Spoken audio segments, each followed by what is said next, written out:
Они не виделись 3 года. Ахтем Чийгоз встретился со своей семьей. Отец и 2 сыновей приехали из оккупированного Крыма в Киев, чтобы увидеть Ахтема свободным. Встреча состоялась на телеканале АТР. Подробнее об этом в нашем сюжете.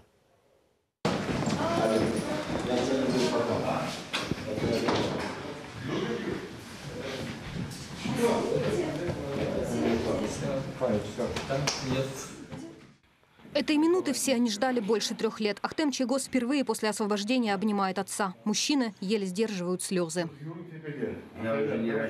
Это вот то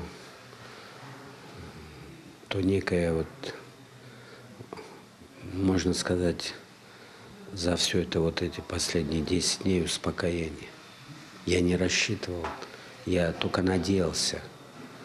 И я, конечно, очень переживал, что я его тоже не увижу, и что его тоже будут хоронить без меня, как и мою маму. Отец Ахтема Чийгоза, Зайтула Ага, говорит, с тех пор, как сына задержали, молился о его освобождении. И очень сожалеет, что этой минуты не дождалась его супруга, мать Ахтема. Если бы моя жена смогла прожить еще 2 месяца, даже если бы она лежала в постели, я бы ей смог сказать: «Смотри, твой сын на свободе». Так она бы покинула этот мир спокойно. Я не видел своего сына 3 года, и, конечно, это была моя самая большая мечта – увидеть его. И теперь я не мог не приехать. Я приехал и увидел своего ребенка. Естественно, я счастлив.